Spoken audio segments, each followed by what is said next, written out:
Good afternoon, everybody. Sorry about the delay here. So as you'll see momentarily, we're going to talk a bit this afternoon about technology and its role in complicating and enriching our lives. And we just got a little demonstration of how that works in practice.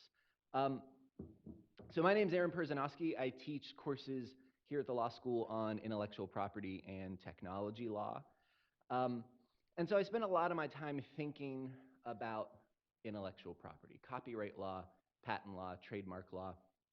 And most of the time, when we think about these areas of law, we think of them as rules that govern intangibles. They're sets of rules that tell authors and inventors and other IP owners which of their mental conceptions can be protected from copying in the marketplace and which ones can't. It might tell a pharmaceutical company whether its drug is too similar to one covered by a competitor's patent. It might tell a movie studio when its film is too similar to a work from another film studio or an author or some other creator. That's how we typically think about intellectual property. From the perspective of consumers, sort of take off your lawyer hat for a minute and think about yourself as a consumer in the marketplace. From that perspective, IP is in large part a set of rules that tell us what we can do with our stuff, with the things that we own. Can you sell your used books? Copyright law has an answer to that question. Can you brew the coffee of your choice at home in the morning? Believe it or not, copyright law might have something to say about that choice. Can you repair your own car? Can you refill your ink cartridges in your printer at home? All of these are sort of everyday questions that consumers confront, and IP law has something to say about those choices. So just sort of by a show of hands here, how many of you have bought a book? And by a book, I mean sort of like a tangible hardcover collection of pages in the last few months? Pretty much everybody, right? E-books, how many people bought an e-book from Amazon or Apple or someone else? Okay, a smaller percentage, but many of the people in the room have experience doing that as well. For most of us, we think about this as just a choice about our own preferences. Do you like the smell of print? Do you like the feel of pages on your hands? Or do you like the convenience of sort of having this digital thing you can carry around in your pocket that has hundreds or thousands of books on it? Those are all sort of, consumer preference-driven decisions. But it turns out the choice between those two formats is actually much more than a matter of personal preference. There's this sort of growing rift between the rights of consumers who buy tangible objects like hardcovers or paperbacks and consumers who buy digital goods like ebooks or MP3 albums or digital movies or those sorts of things, right? If you buy something in print, it becomes your personal property. It's like your car or your favorite pair of shoes. You can resell it, you can give it away, you can lend it to someone, you can do all sorts of things with it. You can leave it to a loved one in your will, perhaps. If you buy digital, as I'll talk about in more detail, the sets of rights that consumers acquire are significantly different, right? So all of those rights that you get to the physical things that you buy, that's a function of what in intellectual property law we call exhaustion. And exhaustion basically means that once a copyright holder or a patent holder sells a product to a consumer, their right to control how that product is used downstream is exhausted. It is extinguished. In copyright law, sometimes we call this the first sale doctrine. So once they sell you something, now you as the owner, you're free to use it, you're free to resell it, you're free to give it away and do all of these things that we associate with personal property, right? Exhaustion is the reason we have used bookstores and used record stores. It's the reason we have libraries, right? And it's been around in U.S. law for a long time, about 150 years or so, depending on exactly where you pinpoint the origin of this doctrine. It's a fundamental concept in copyright law, in patent law, in trademark law as well, and it helps to sort of define the boundary between personal property, the things that I own and that I control, and intellectual property, those intangible assets that rights holders continue to control even after they've parted with title to them. And so I think this doctrine is really important, not just on a sort of practical level, but it does some important work in the copyright system. One thing it does that I think is awfully important is it gives consumers a reason to participate in the copyright marketplace. Any teenager in the country can find any book, movie, song, or video game that they want for free on the internet in a matter of 10 or 15 minutes.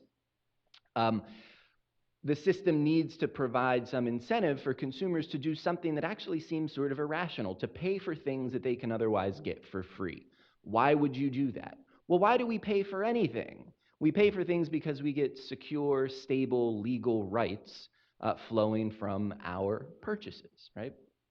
The other important thing that this exhaustion rule does is it lowers what are called information costs. So it can actually be really expensive to figure out exactly what particular bundle of rights you are acquiring when we don't have standardized types of transactions, right? We understand implicitly what a sale is. We understand what rental is. We understand what a lease is. When we introduce new idiosyncratic bundles of rights, when we say, well, you're licensed to use this software, but only in these ways and not in these ways, and here's an incredibly long, complex document that explains exactly what you can and can't do, that raises transaction costs for consumers because now they have to investigate exactly what that transaction is intended to do. So this exhaustion rule helps avoid that by clarifying simple, uniform, familiar transactional forms. There are a couple of reasons to worry about the future of this notion of exhaustion. There are things that are changing both in the law and in the marketplace that undermine these consumer expectations about stable, reliable ownership interests. One thing that's happened is we've kind of redefined what ownership even means. So courts have started to redefine this notion of ownership in a way that allows copyright holders to avoid the consequences of exhaustion. So exhaustion kicks in if you are an owner, right? If I own a book, exhaustion applies. If I borrow a book from the library, I'm not the book's owner. I have no right to resell it. I have no right to give it away. And so what ownership means is sort of a crucial initial question. And it used to be really easy to answer this question. So the Supreme Court decides this case, Bobbs-Merrill versus Strauss, in 1908. And the case centers on this novel called The Castaway. The first page of this novel, The Castaway, which was published in 1907, says this: the price of this book at retail is $1 net. No dealer is licensed to sell it at a less price, and a sale at a less price will be treated as an infringement of the copyright. If you sell our book for a price that we don't agree with, we're going to hold you liable for copyright infringement. And so the publishers sued Macy's because Macy's had the audacity to sell this book at 89 cents a copy. Right? And the Supreme Court here says, this is nonsense. You don't get to do this. You don't get to attach restrictions. You don't get to attach servitudes to chattels, if you want to have a flashback to first-year property law. You can't do that. This does not change the ownership relationship here. You sell someone something, you exchange a one-time payment for permanent possession of a physical object. You don't own it anymore. You don't get to control how it's used. 100 years ago, we knew the answer to this question. Today, we have things like this, right? You go to buy something on iTunes and you see the iTunes license. What does this tell us about whether we own the things that we are paying for? The law here, in large part because of cases dealing with computer software, has become a complete mess. There are a bunch of inconsistent and competing standards, sometimes merely reciting a reservation of title saying, look, you're going to pay us for this thing, but we insist that we still own it. It says so in our license agreement. Courts will say, okay, I guess you still own it. Other times they'll look at the sort of mechanics of the transaction and figure out whether or not title has passed, whether control of the object has in fact been transferred. Sometimes they focus purely on the question of perpetual possession. If you get to keep it forever, then you are an owner. But the takeaway is what used to be a really simple question is now complicated and difficult to predict. Courts have yet to settle on a framework for answering this question. A really basic question: when I pay money for something, do I own it or not? We might expect to have a clear answer to that question, but it turns out that we don't. So that's problem number one. Problem number two, the thing that we used to own, the thing that we held in our possession and said, this is the copy I own, this is the book that I own, that's disappearing. The market and the means of distribution have shifted in a way that de-emphasizes physical objects. People used to buy hardcover books and DVDs and video cassettes. They used to buy vinyl records. It turns out they still do buy lots of vinyl records, which is an interesting sort of reaction to this reality. Today, distribution doesn't rely on physical objects as much. You know, we buy books from our Kindles, we stream movies from Netflix, we access our music from cloud servers. And so you could go your whole life if you are a young person today and never have to interact with a physical copy at all.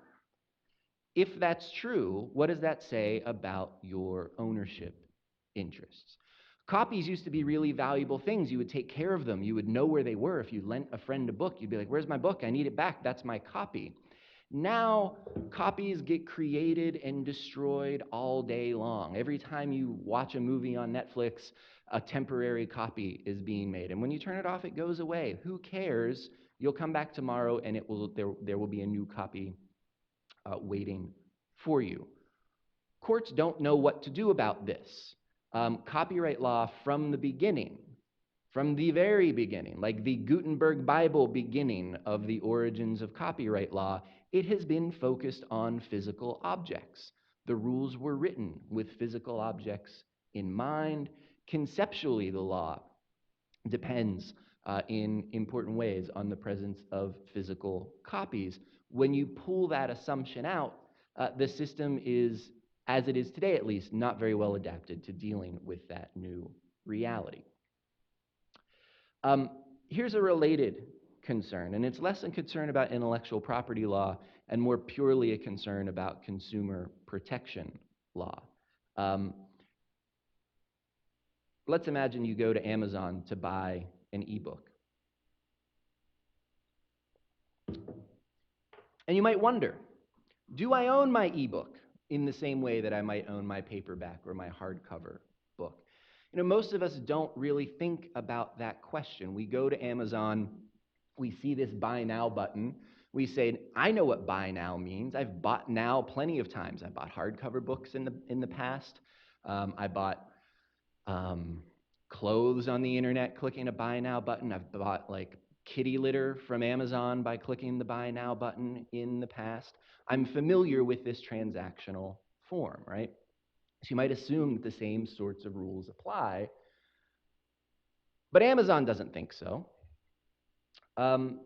Amazon thinks that your relationship with them is not governed by the rules of personal property. They think that relationship is governed by the rules of their end user license agreement, right? A thousands of words long legal document that almost no one ever reads. The studies that have been done show that less than 0.5% of consumers actually click on these things and spend any time looking at them. And that makes perfect sense. These documents are inscrutable. The current iTunes license is longer than Macbeth. Are you going to read that before you make a 99-cent purchase? If so, you are irrational, right? You should not do that. That's not a thing that makes sense for consumers to do. So Amazon says, well, look, when you click buy now for this product, your rights are governed by this document that you've never read and would be unreasonable to bother to read. But what it tells you consistently is you do not own the thing that you bought, you merely license the thing that you bought. Let me give you one example of what that lack of ownership looks like. So if you can see, I realize the type here is tiny. The example I chose wasn't just any random book. It was George Orwell's 1984. Everybody, I'm sure, has read 1984 at some point. A few years ago, Amazon gets into a dispute with a publisher over this book. And Amazon's response to this dispute with the publisher of 1984 is, one, to stop selling the book until they resolve this dispute. Two, it's to remotely delete copies of 1984 from the Kindles of people who purchased them overnight. So you went to bed owning a copy of 1984, and you wake up the next morning, and your copy of 1984 has gone down the memory hole, right? That is not ownership. If you bought a hardcover book, no bookseller can come into your house in the middle of the night and take your books away, right? We might be concerned about a future that allows this sort of thing to happen.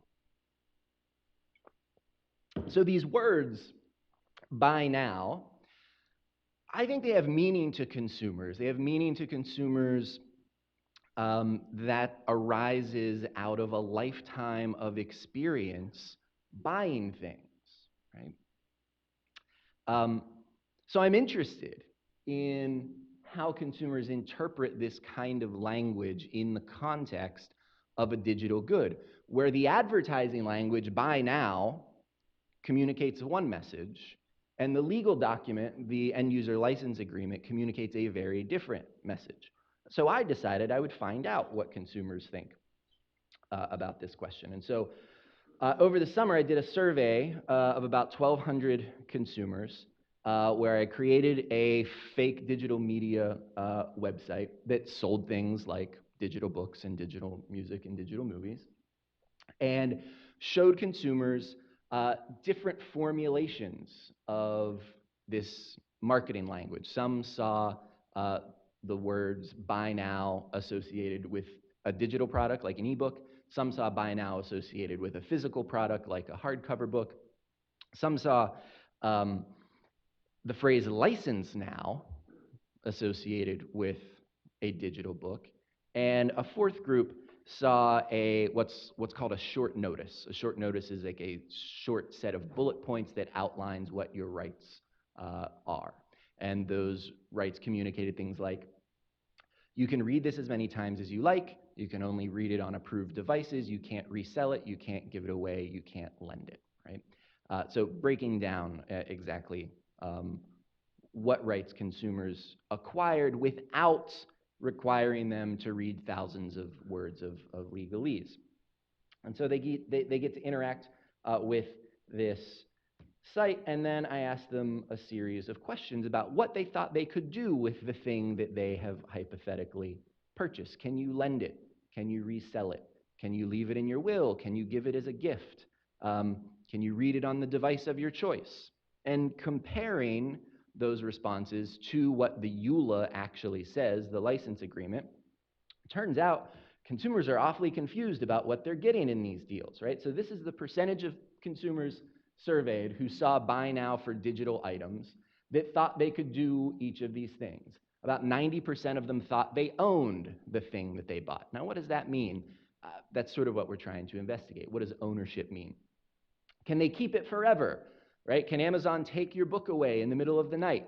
About 90% of people thought they got to keep it forever. About the same percentage thought they could watch their movies or listen to their music on whatever device they chose. That's often not the case. Almost half of them thought they could lend their digital purchases. About a third, maybe a little bit more, thought they could give it away. A quarter thought they could leave it in their will. And the lowest number is, right around between 10 and 20% thought that they could resell the digital items that they purchased. So, if you are alleging false advertising under the Lanham Act, or if you are alleging deceptive marketing under the Federal Trade Commission Act, the threshold percentage that you need to see is somewhere between 10 and 20%.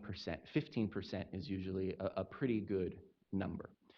In every single one of these categories, there is sufficient proof to establish that Amazon is engaged in the most widespread deceptive advertising program in the history of humanity, right? That's my take. Amazon would probably explain these numbers a little bit differently.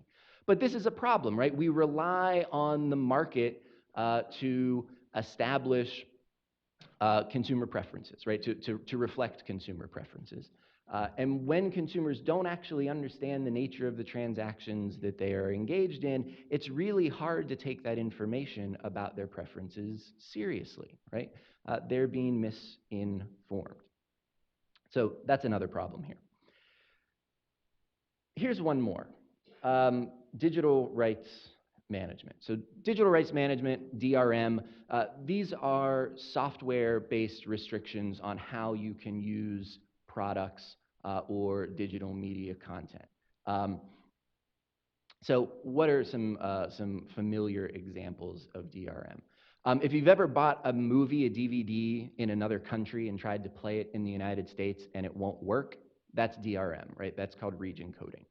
It's why you can't read an iBook that you purchased from Apple on your Kindle, because there are software restrictions that tie your purchases to particular devices or particular platforms. We're used to seeing this now in the world of digital media, for better or worse. Here's where we're not used to seeing it.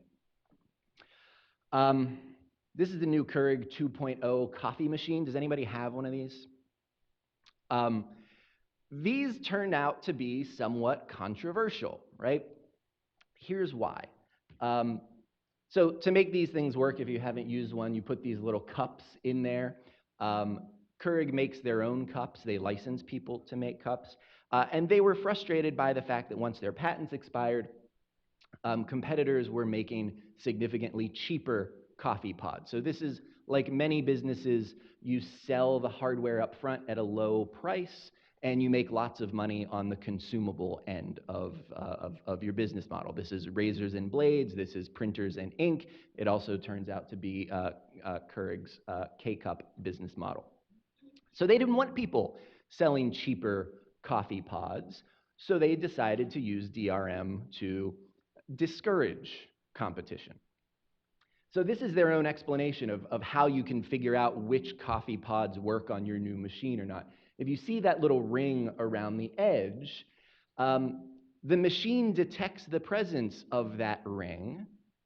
And if the ring isn't there, if you've bought some like knockoff Sam's Club K-Cups and they're not the authentic real thing, you see this little video screen at the top of your coffee machine. This is what you see if you use the wrong brand.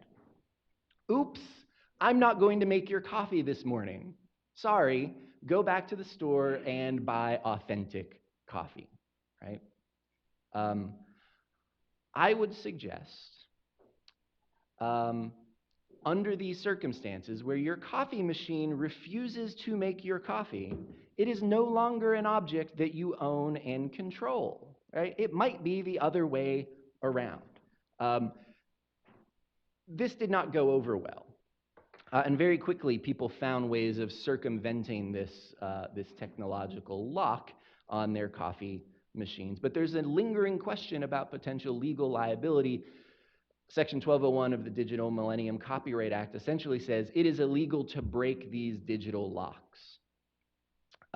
This is not the only area where ownership is being undermined in unexpected ways. So John Deere's tractors are it turns out, incredibly technologically sophisticated devices. Like lots of vehicles, they rely on a number of electronic control units, which are essentially little computers that operate different pieces of these tractors. And each one of those control units has software embedded in it. And control over that software is actually really economically valuable. So it's protected by DRM. There are these little locks that keep you out of the software that runs your John Deere tractor.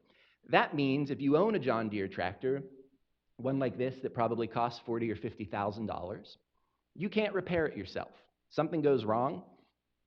I don't have the slide here, but I got a copy of the John Deere Owner's Manual, and it lists several hundred things that can go wrong with your John Deere tractor. And about 98% of those things that can go wrong, their suggestion is take your tractor to an authorized John Deere dealer for repair, right? That's all you can do. There's almost nothing that you can do to this thing yourself because it's all locked down by software, right? Farmers, not happy about this. They went to the Copyright Office and asked for permission to get around these locks so that they could repair their own tractors. And John Deere opposed that request and said, actually, you know, sure you think you own your tractor, but really, and they put this in writing, really what you have is a perpetual license to drive your tractor for the life of your tractor, right? You don't own it, you just have a license to use your tractor, right? The same thing right now is playing itself out in the automotive world. People who want to repair their own cars, people who want to alter their cars' performance, modify their cars in some way, are running into these same kinds of technological locks. And car makers say the same thing. Sure, you bought the car, but you don't own the software that actually makes your car run. Your car is useless without this software. It is a perhaps beautiful collection of spare parts without the software. That's what makes the vehicle operate. But they say, look, we can't allow consumers to have access to the software that runs these cars, right? This is like incredibly complicated, delicate stuff, and who knows what they might screw up if we give them access, right? So what's the worst that could happen? Nothing worse than what is already happening. So here's an example from this summer where some enterprising hackers decided it would be fun to take over control remotely, just using a laptop, of a Jeep that their friend was driving. They took over steering and braking of this vehicle, right? That's with these software locks in place, right? So these vulnerabilities that expose cars to this sort of remote takeover, those vulnerabilities are actually hidden by this software. If you hear the words hidden by software in the same sentence with the word car, you should immediately start thinking about Volkswagen, right?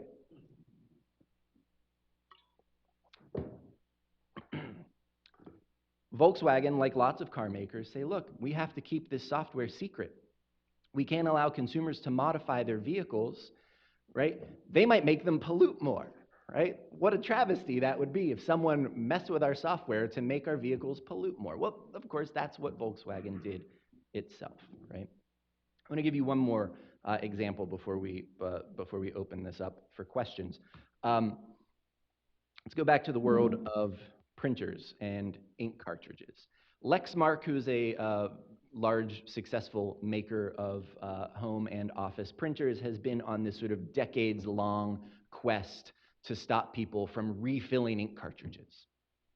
Again, because their business model is to sell you printers for relatively low prices and then charge you obscene amounts of money for ink, right? And it's been a successful business model for them. They tried to use the DMCA, this law that allows you to sort of protect your software locks, to stop competitors who were selling refilled ink cartridges.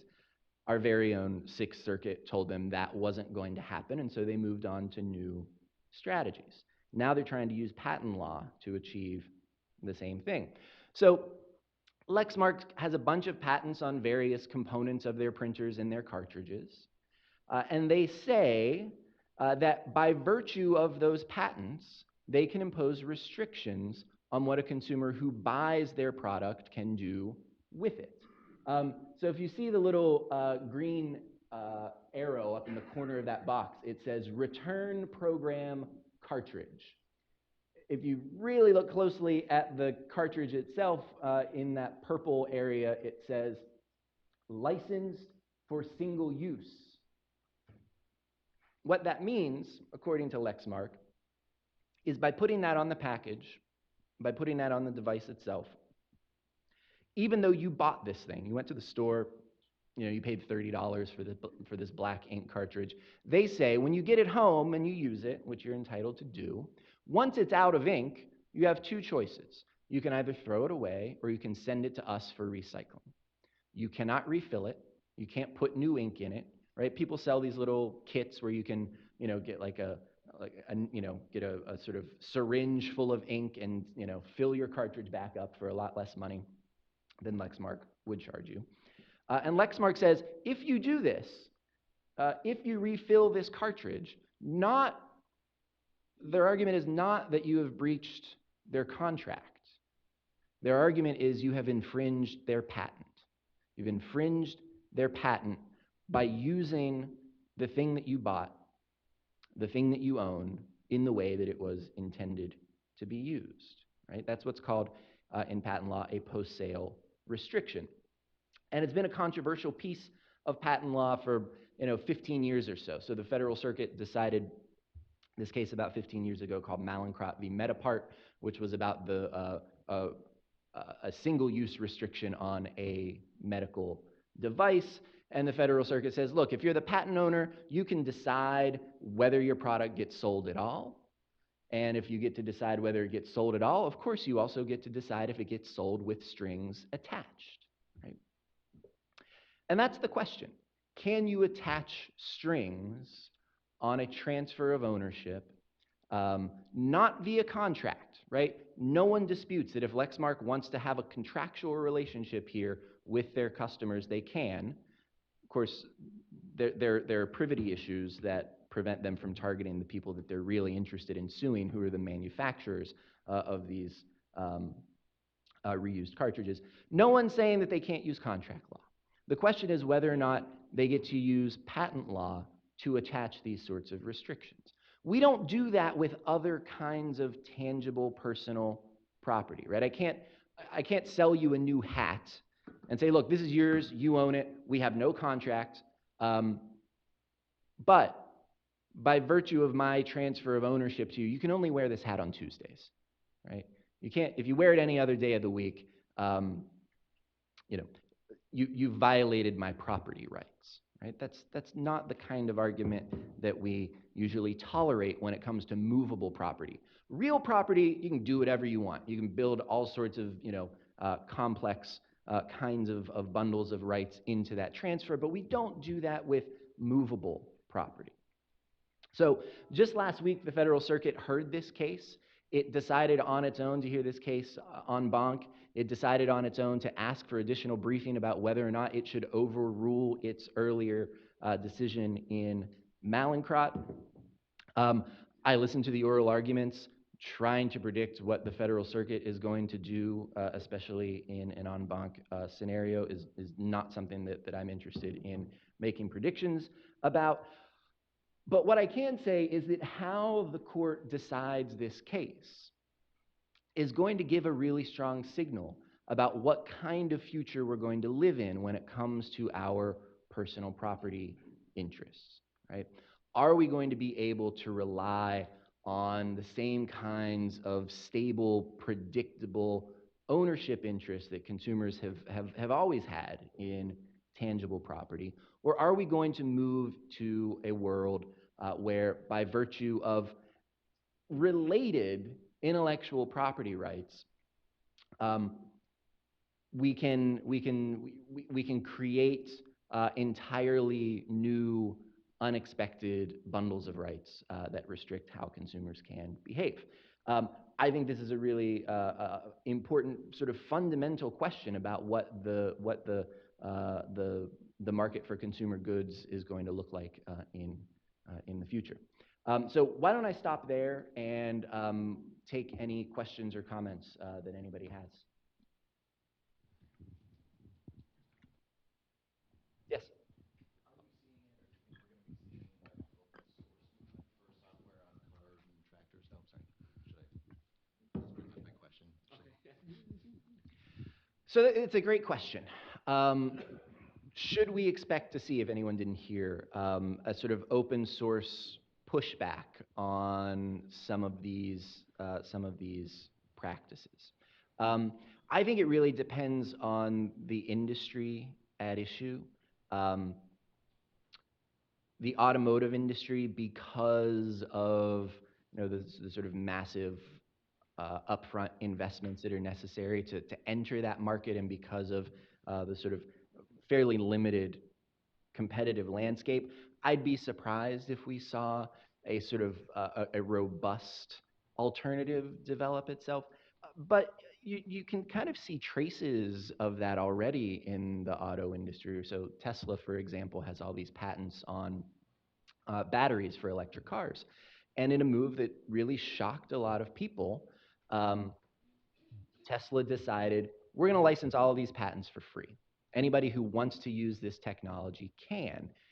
But that's because Tesla's in a sort of unique position in that they are trying to achieve some critical mass for infrastructure for those kinds of vehicles to let them really compete with the existing technology.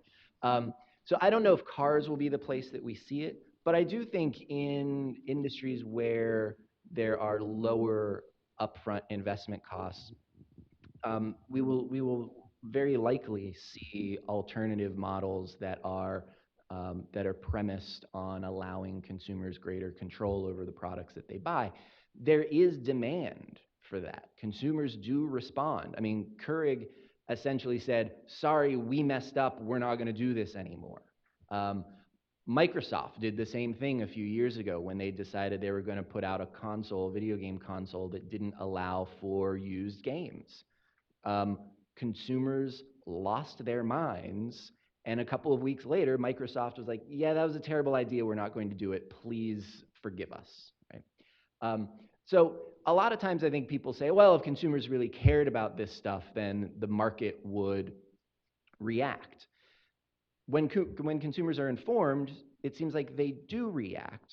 The problem that I worry about in this space with the buy now button, as an example, is consumers often don't know what's actually happening, so they don't have an informed opportunity to speak their minds.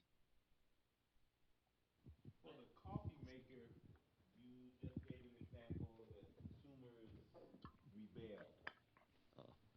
And for another example just now about the video games, you said consumers lost their minds.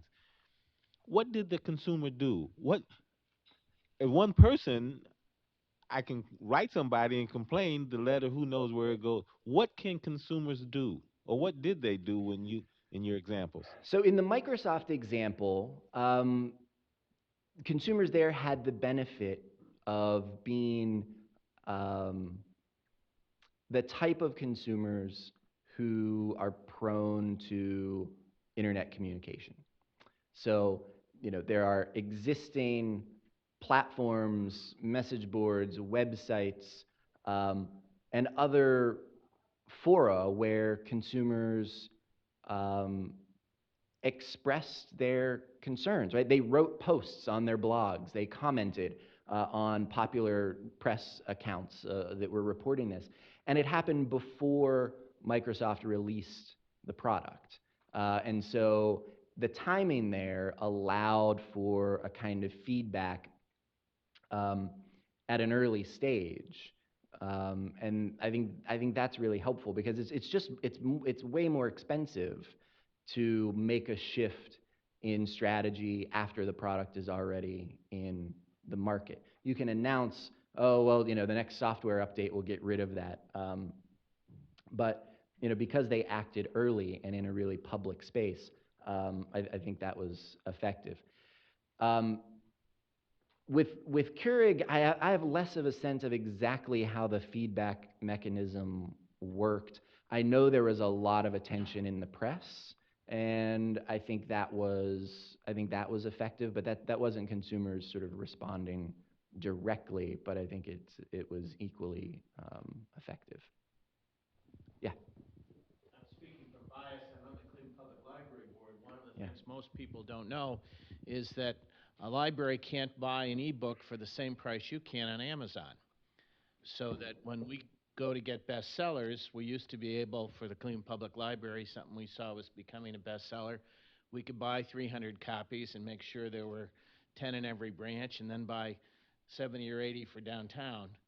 Well, the reality is already about a fourth of the library users want their books digitally, but the same book that you can get on Amazon for $9.99, they've charged as much as $99 to the library for a copy. And what that basically means is they're using their control of the digital rights management aspect to say that libraries can't have books on the same basis that ordinary consumers can have. And not because they've got any evidence that we ever hurt their market or they lost any money, it's just they didn't have a business model that could understand what might happen. And so in the process, ordinary users of the public library, which I suggest is probably, after patents, the next best American invention in the intellectual property movement, is really severely handicapped. And the other aspect of what you were talking about, I wanted to comment on, that the libraries feel as well, and that is increasingly the people who can afford to challenge, and there are aspects where, like you said, in Keurig and where it happens, but in smaller markets and smaller product areas, and certainly in what I would consider the information business, the cost of challenging the 5 or 6% that control 90% of the product in these areas is so outrageous that they basically get away with doing whatever they want. And so just like Apple dictates what you pay for an iTunes because they so dominate the market. And so we have not found a way to, in my judgment, bring antitrust law up to date with what's happened in digital rights. And until somebody does that, the ordinary consumer, the ordinary citizen, the ordinary library user will be at severe handicap from the past. So the issues facing libraries are hugely important. So this talk is based on a book that I have coming out next year called The End of Ownership, and one of the chapters in the book is devoted exclusively to the issues facing libraries for a couple of reasons. One, in some sense, the issues facing libraries are a reflection of the issues facing consumers more generally, with a couple of important exceptions, right? One of which you just mentioned. The role of the library is fundamentally dependent on this notion of exhaustion, right? Libraries cannot exist if they have to license every use they make of their collections. Imagine, for a minute, libraries didn't exist, and you came up with the idea for a library today, right? And you tried to get it off the ground. You would be sued out of existence before you lent a single book, right? Libraries in today's copyright environment are a radical, subversive idea. The idea that you will share things at no cost with the public. There would be congressional hearings, you would be vilified as an enemy of creators everywhere. And so the question is, how do we avoid allowing that kind of attitude, that kind of approach to constrain what libraries do going forward? So you're right.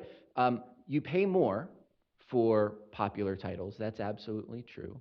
Another thing, though, that people don't know outside of the library community is that, I'm sure this is true in your experience, many of the books that you buy are essentially self-destructing, right, in the digital space. You can lend them out 26 times, and after that, you can't lend them out anymore. You have to buy them again. So you buy the book for $100, you lend it out 26 times, which if there's a 2-week period, translates into 1 year of use of a book, and then it's gone, and you have to buy it again, right? That is... Yeah. So that's not how books work.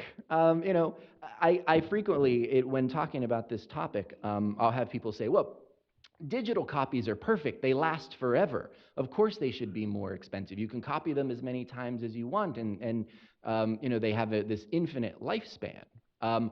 I defy anyone in this room to try to open a digital media file that's 20 years old. Go find like your old like real media files from the mid-1990s and try to open them on any computer. It's not going to work out very well for you. On the other hand, university libraries have, you know, have books in their collections that are hundreds and hundreds of years old.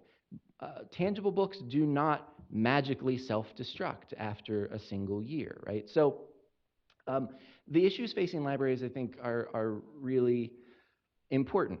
That's an area, going back to your earlier question, where we might see some effort to create a more sort of independent ground-up approach to distribution. So there are projects in the works that a number of libraries are participating in, where rather than going through these third-party vendors, like our local player in this space, one of the big players, Overdrive, libraries are talking about ways that they can build their own platforms for digital distribution that they control, that sort of cut out some of these restrictions that come through, you know, these third-party vendors. So the way it works is typically libraries are interacting not with publishers directly, but with some sort of, you know, intermediary that controls access to and hosts the files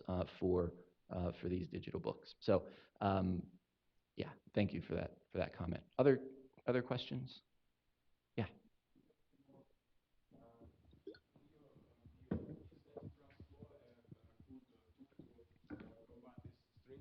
That you mentioned in your presentation.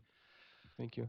Yeah, so antitrust is an interesting possibility for addressing these questions. And theoretically, I can see real value from that approach. There are a couple of concerns that I have about antitrust. One, our antitrust laws are only as useful as the people who are enforcing them. And antitrust enforcement in this country has not shown a tendency in its recent history to really flex those muscles to their maximum capacity, to say the least. The other concern I have about antitrust, though, is the problems that we have here, the problems that we're facing, are problems created by intellectual property law. They're created by copyright law. They're created by the anti-circumvention rules of the DMCA. And I think a cleaner approach is not to say, well, copyright is going to do whatever it wants and it's going to create all sorts of rights that create all sorts of problems, and we'll let the antitrust people deal with cleaning up the mess that we've created. I think copyright law should try to clean up its own mess a little bit.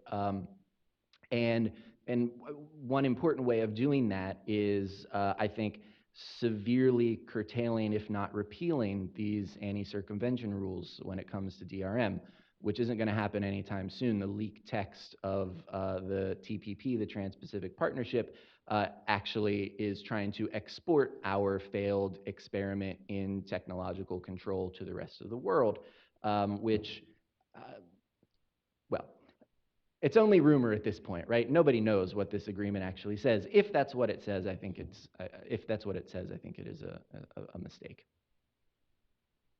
Yes? Are there copyright trolls as there are patent trolls?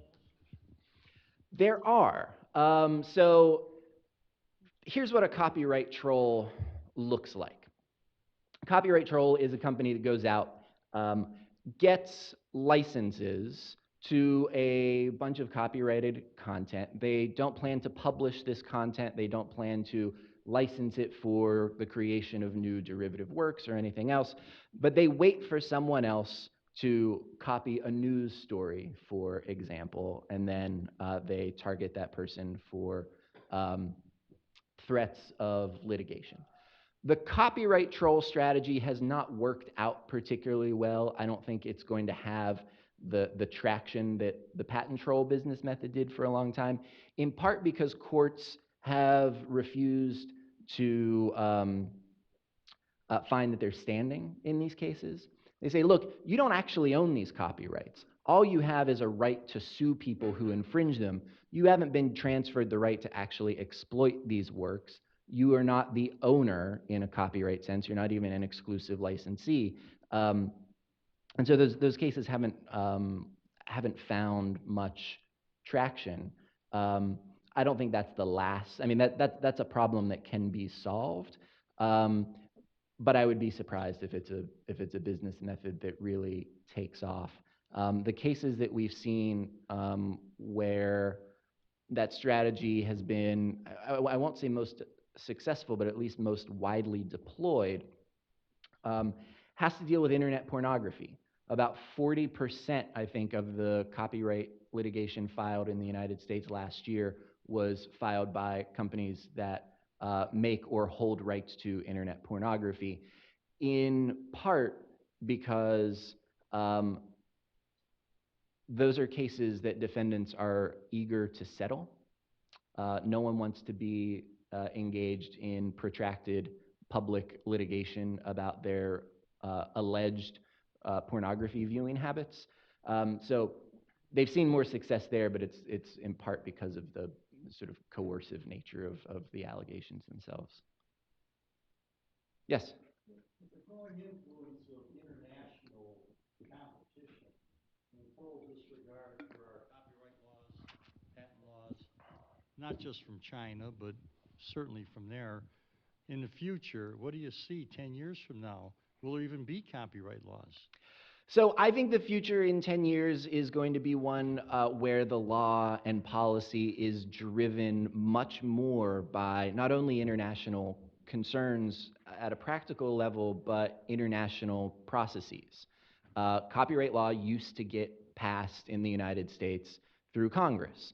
It was an imperfect system. Here's the way it worked. All the big industry players, the publishers, the movie studios, the record labels would get locked in a room. They would work out their disagreements. They would hand a piece of paper to Congress that laid out what they had decided, and then Congress would pass it. Not the best system. Better than the system we have now, which is apparently secret meetings, secretly negotiated multilateral trade agreements that are fast-tracked, which give Congress very little opportunity for input. And then we all get to find out what our new laws are, right? It's like Christmas, except terrible. The concerns that you raised, though, I think are really important, and the international dimension has to be taken seriously. I think what has to happen, though, is we have to find some kind of transparent process where concerns can be raised, concerns can be debated in a public fashion. I am not opposed to efforts at international harmonization, because, as you described, the market is global.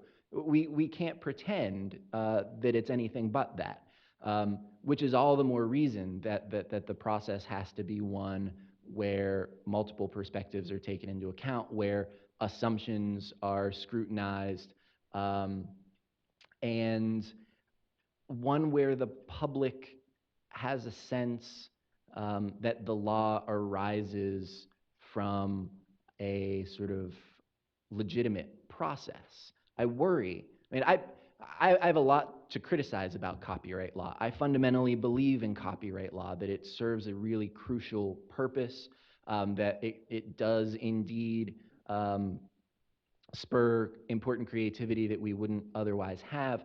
I worry about a future where we could have all the copyright laws, that we want.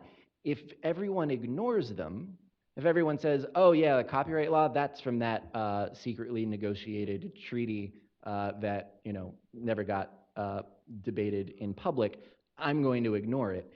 That is not a future that I think anyone should be excited about. So we are out of time. I'm happy to stick around and talk with anybody individually if you have other comments or questions. Thanks for being here. I appreciate your time.